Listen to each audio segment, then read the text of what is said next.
Understanding the std namespace advantages and disadvantages in C++.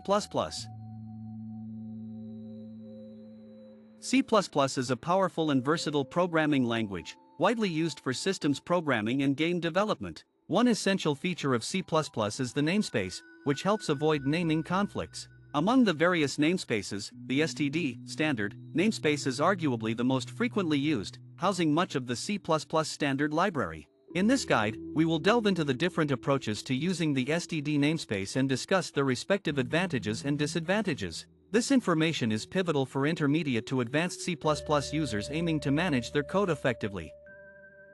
Using the std namespace via different approaches. Fully qualifying names. In this approach, you explicitly use the std namespace by prefixing it to each element, like std cout or std vector. Advantages. Clarity. The usage of std makes it abundantly clear that the element belongs to the C++ standard library. Namespace conflict avoidance. Since each call is fully qualified, there is less risk of conflict with similarly named elements in other namespaces. Disadvantages.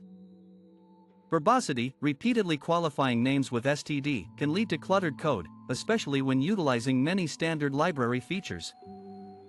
Using declaration. You can bring specific elements into scope using the using keyword, like using std cout. Advantages.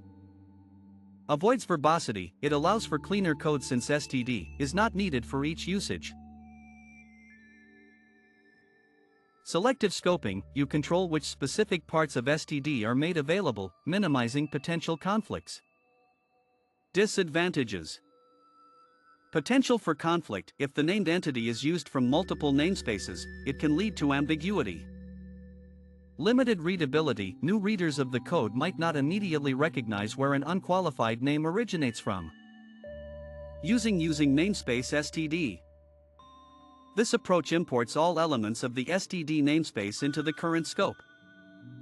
Advantages. Simplicity. The most straightforward way to access the entire standard library without repeatedly typing std:. Disadvantages. Higher risk of conflicts. There is more room for name conflicts, especially in larger projects that might interface with other libraries or user-defined functions. Reduced readability. It might obscure the origin of library functions or objects, particularly in collaborative development environments. Conclusion.